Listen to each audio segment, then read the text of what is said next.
Hey everyone, welcome to That Pedal Show. Dan here. Mick here. And Brian here, hey. So we're here to talk about Redwing. It was launched just over a year ago. Yeah. To massive fanfare.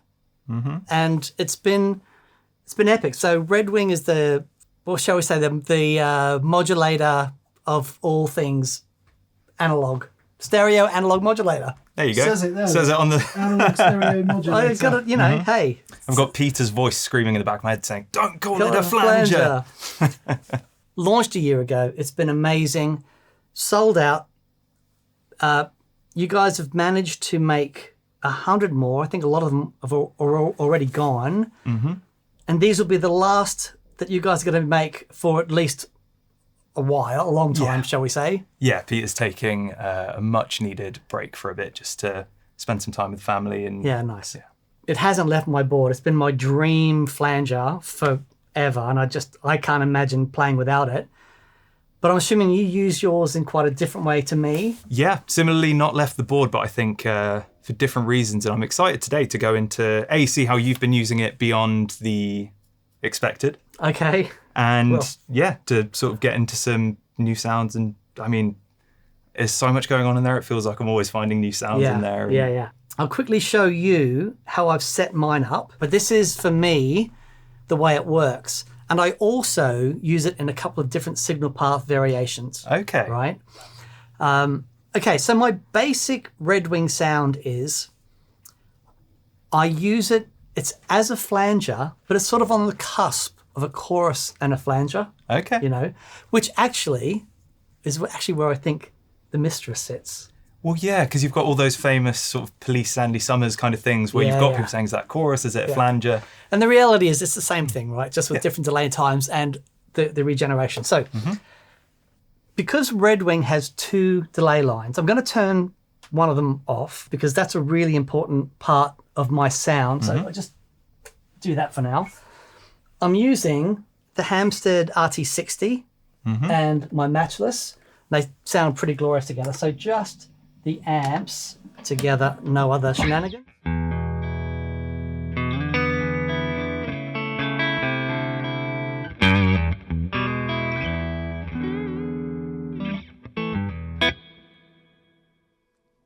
Nothing wrong with that. So all the reverb is coming from the Hamstead. There's no reverb in the matchless. And I really love that. So cool. Anyway, if we hear the flanger with just the clean sound, okay?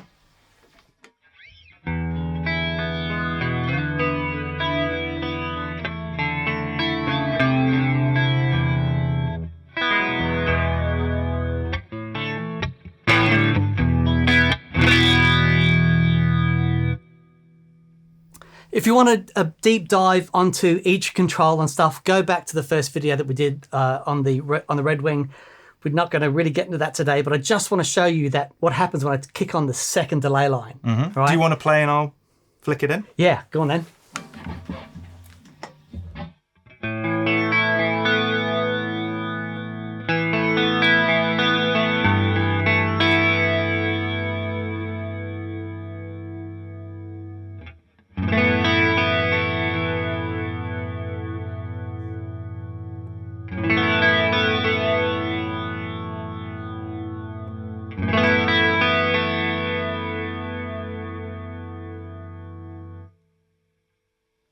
Right, and you can hear those 2 delay lines, and because I've got the offset as high as it'll go, you hear them sort of working against each other. Because you've got the sort of core line where you've set the manual doing the Mistress thing. That's right. But because you're stretching the other one out, it's almost getting into chorus delay time, so you've got the 2 fighting with each other. Yeah, and awesome. It's magical. So that is my core tone, and I don't really change that. Right, I keep it quite simple.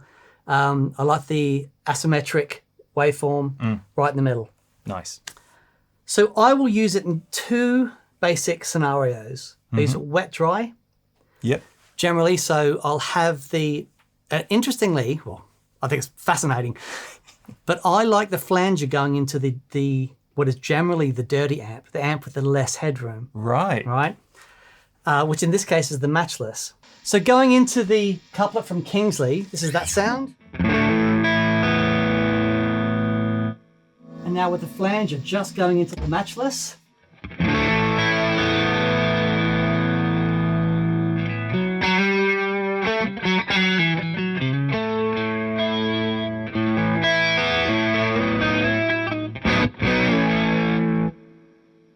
Bit of delay flappage.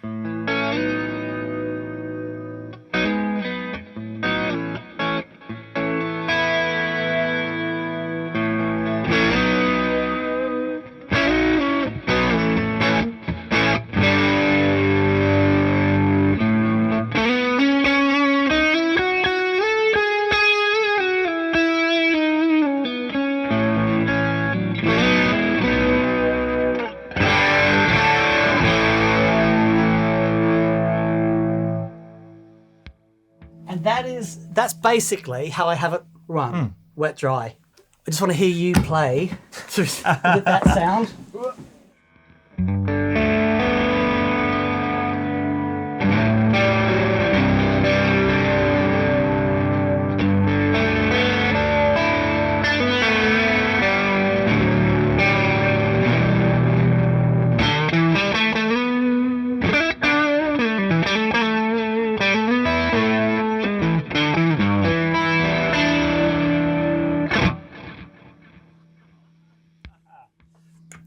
So the reason I love that is because you've got your direct sound, which is sort of unadulterated, and the flanger just sits on top.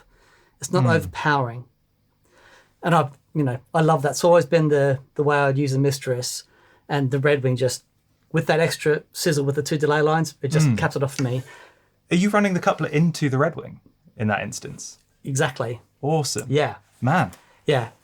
And the interesting thing about the Redwing, it has more headroom than a normal flanger. Yeah. And what I found with a lot of my old flangers is when you start to hit it with a lot of signal, they just cave in. Redwing doesn't do that. And it just retains all the sizzle of it's just magic. It's a real balancing act because you are limited by the bucket brigades in there. However, there is something really musical about the way they do drive when you push them. And it's amazing something as powerful as the couplet running into the front end of it to still have that clarity. It's amazing. It is. It's incredible.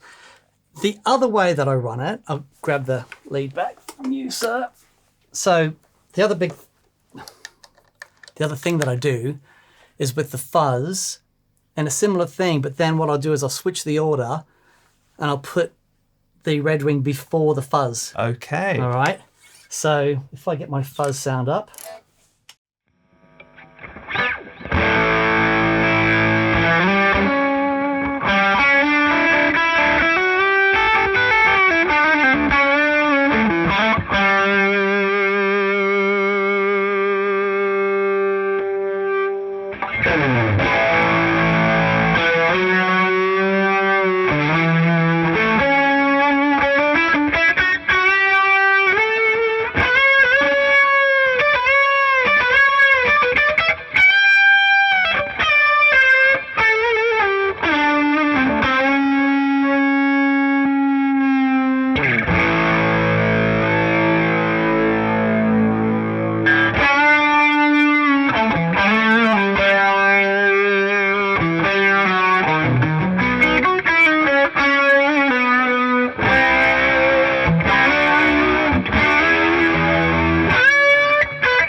So the first one was the flanger running into the fuzz. Sure. And it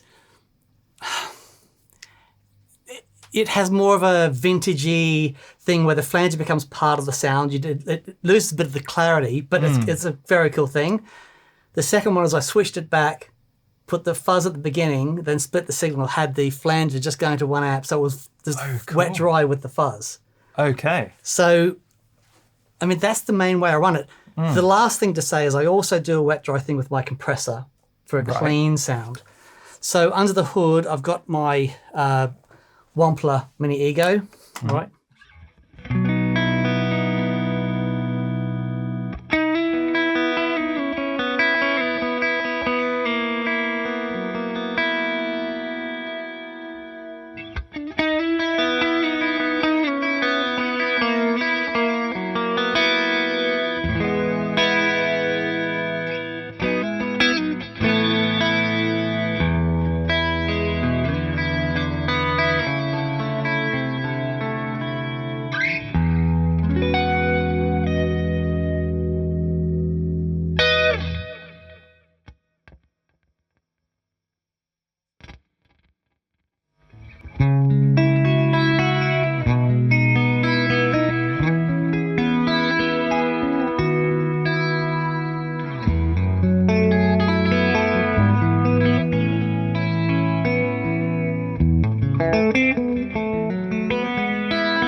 So in that instance, are you running, Still wet dry but is the compressor before or after Redwing? before.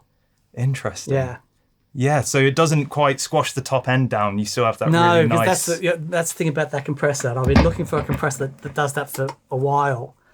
And it just manages to keep a really lovely balance between having sustain and still retaining the clarity. And when you're using, because I love top end, I love the sparkle. And the big thing with me is that it's always been a trade-off with flanges between sparkle and noise. And the Redwing just manages to get all the clarity and everything that I want in the world without clock noise, which is the thing that drove me crazy about the Mistress. Yeah, and that's basically how I use mine. It adds a almost vocal quality when I'm doing the solos. I'll kick it in, and it doesn't, the way, because it's wet dry, it doesn't overtake from everything. It just adds this movement to it. Or when I switch orders and have it at the front, it's just everywhere. Yeah. It's just, I'm so happy with this thing. Right on. So that's how I use it. I think most people have heard me flap on about it, but I'm really keen to have a listen to how you use yours. Well, all right. All right. Finger snap. Back in the room. Your board. I don't think I've seen your board before. I don't know if you will have actually. No, it doesn't tend to come into the workshop, mostly out of fear of being ridiculed for putting the wrong knobs on everything shortly after they come home with me. Other than Redwing, actually, which is still original. Still pretty correct. Nice. Well, yeah, well played. But yeah, man. So I guess the main difference is where I guess you're really leaning into the flanger capabilities of the pedal. My remit for it mostly has been in the sort of chorusing world. Right. And I guess at the moment it's set for a very kind of analog war on drugsy kind of, at the moment, wet dry. But funnily enough, the other way around to what you were saying with it running the dirty amp.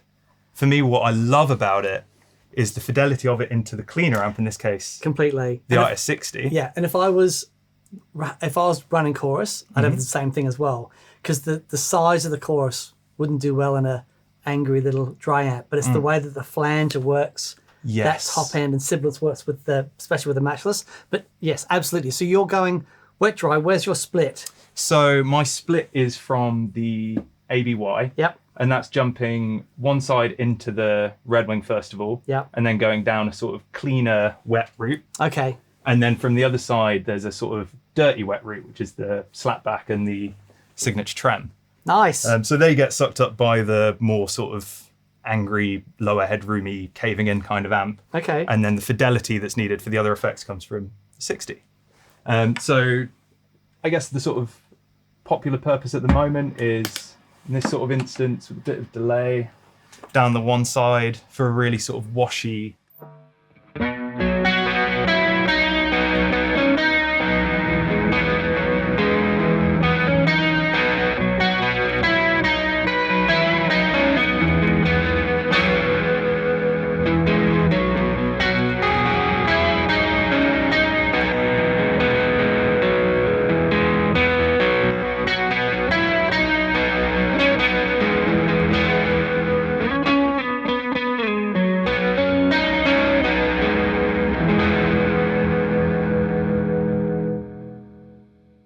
Coupled with the core, sorry, I spoke far too soon after the trails.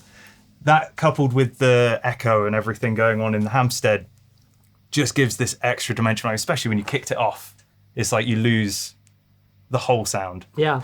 But yeah, I love it on those longer delay times. And what's nice about it is even when you're chorusing, to bring in a little bit of the regen. Yes. Just gives you that extra kind of sparkle as all the harmonic information starts battling it out. So really, really loving that sound. Another fun thing about using it wet dry like that is if you come out of the left output and you set the pedal to wet dry, even though you're not using it from the outputs of the pedal as wet dry, that left output stacking the two delay lines basically gives you twice the signal to the noise. So you drop that noise floor down, which is really, really handy, even though it's, we've fought tooth and nail to get it as low as possible. Yeah. Just that you can bump it down that extra bit if you're not necessarily wanting to use it in stereo all the time. So just to say what's going on there. There's a switch on the back. It says stereo or wet dry. And in stereo, it separates the delay lines to both outputs, output A and B. Yes. And so you get true stereo modulation, not some sort of faux out of phase nonsense. It's proper stereo delay lines. But in wet dry, we're summing the delay lines to one side and keeping the other side dry. Which is just awesome. I mean, you know, man, who would have thought to put such a feature on a flanger pedal? But anyway, yeah, having those two delay lines and moving them, it's just magic. It's absolutely magic. Do you want to give that sound a check? I do.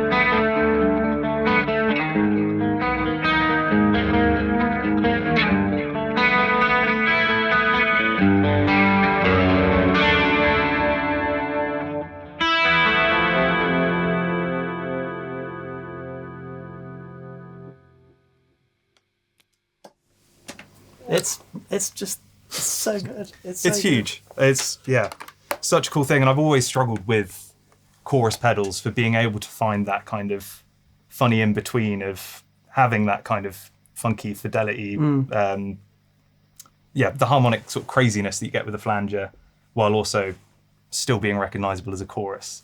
But the other thing is, when you kick that on, you don't go, "Oh, I'm now in the 80s." You know, because or maybe the way that I use it, possibly, and maybe even 70s. But you can dial in something that is so modern and cool, but it just, you're not like, oh, well, there's a CE2 or something like that. It really is its own thing. Absolutely. So good. I think that's been really fun in exploring the sort of character of Redwing, alongside also trying to cop, classic sounds from various pedals that we know and love. Okay, what else you got? Hit me with some rock. Okay. So another thing that I absolutely love using it for is the sort of Faux Leslie thing. Okay. Which also works an absolute treat. In the same vein of using it in that sort of wet, dry scenario. Yeah. Because you've got both lines summed to the left output, if you engage the offset, that lets you obviously pull the second line out from the first, which is how you were using it earlier. Magic. So if you want to do the Leslie speaker thing, all you've got to do is, with fairly similar settings, I kind of like it for a slow Leslie. Right. And the way I've found to get to that sound is by finding the fast Leslie and then just flicking the speed to low. Oh, nice. Okay. So I'll find that and...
Which gets super fun when you start piling on the dirt because of all of the kind of crazy soupiness that you get from it. Yeah.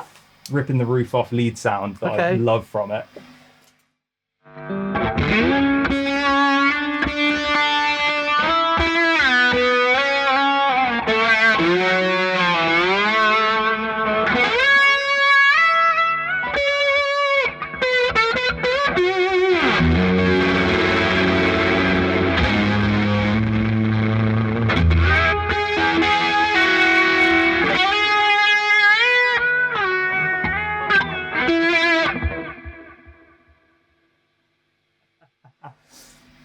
The other cool thing is, of course, there's an expression pedal input on the back where you can control that speed.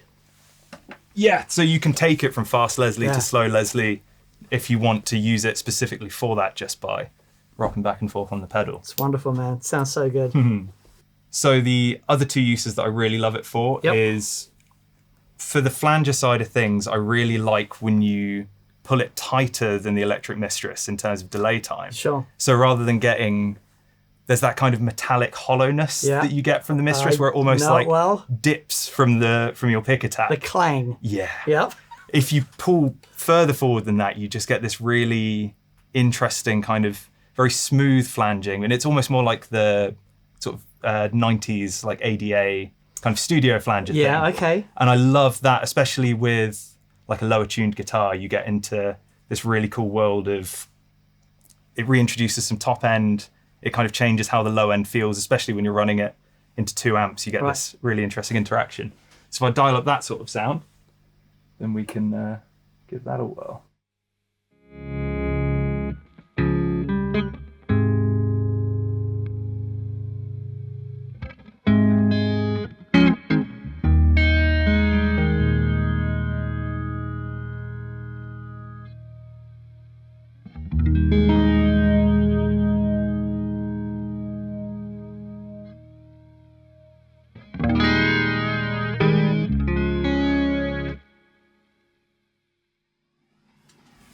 So this is kind of out of the mistressy thing into something with a bit more of that 90s sheen to it.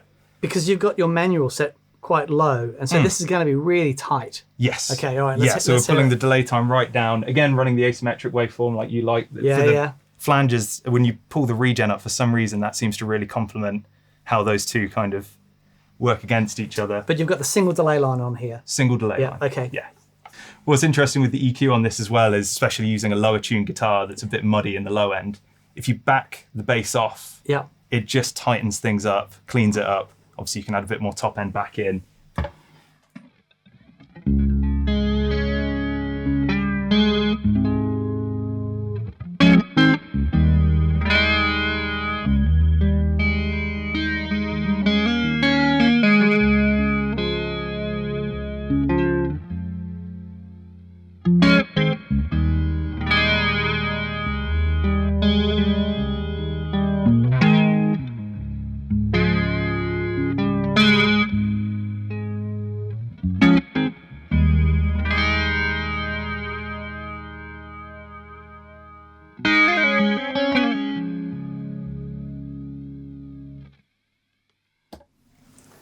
It's a fun sound.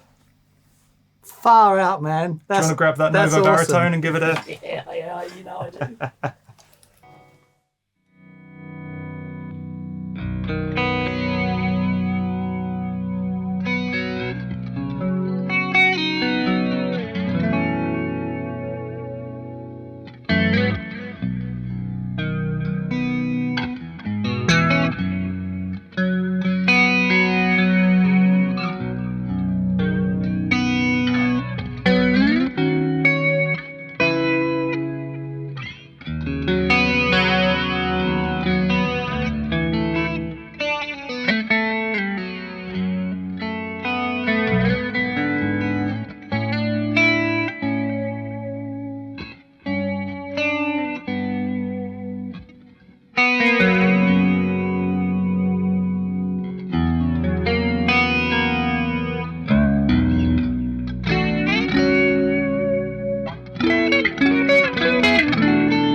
That's silly good. That's beautiful.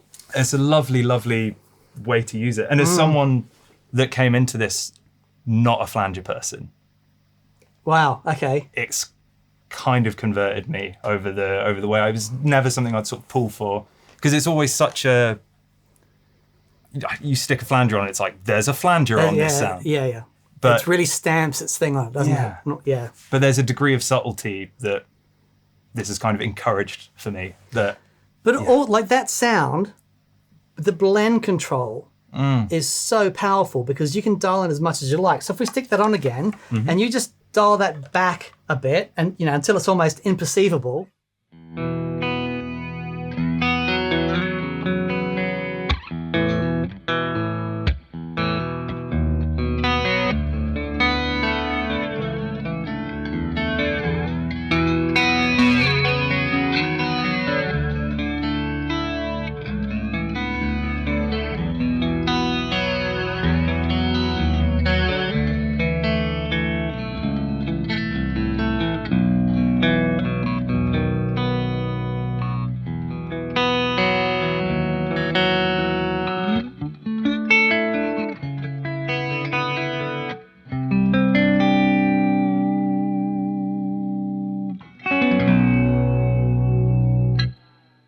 It's just great. And the last one. So the last thing that I find it's really, really fun for is when you get into more of the sort of textural ambient space. Yep. There's a side of it that I think we probably touched on early on because it was such a fun thing having the tilt control or the shape control to wonkify the waveform. Yep. Technical term, of course. When you're messing around with something like the mood or any kind of looper or something that just holds form and gives you a kind of ambient pad, it's really nice to then use manipulate it to manipulate it. And this is predominantly where I would typically be running out of the Redwing in stereo. Yes, because then you get the nice split and you can offset it and create that width. In this instance, how the board is at the moment, obviously it's all coming out of 1 amp, but it's still a cool thing. Okay.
It adds a whole different element to that pad thing. Sort of brings it to life. It gives it a bit of movement because I think especially with that or a freeze or anything like that where you've got this kind of moment in time and it's a very static thing, it just lets you open up. And obviously if you're also playing into it, you benefit from whatever trickery it's doing. And so cool. We've been developing this for a couple of years and then it's been out for a year. We're still discovering things in it. There's so much in it. It's so amazing. So, yeah, mate, thank you so much for coming down today. This has been it's been awesome to see how you use your Redwing. Same goes, man. It's a cool thing. It's a very cool thing, yeah. So there you go, people. Hope you enjoyed that. If you're quick, you may be lucky enough to grab one of the last few. And if you have a Redwing, thank you so much. It really means the world. And love to see them on your board and to hear the sounds you're getting out of them. It's brilliant. Massive thank you to anyone that's gone to thatpedalshowstore.com and grabbed some merch. Massive thank you to our preferred retailers. Thank you, of course, to our patrons on Patreon. And thank you for watching. Please subscribe if you haven't subscribed. And we'll see you on Monday for viewers, comments, and questions. Have a great day. We'll see you soon. Bye.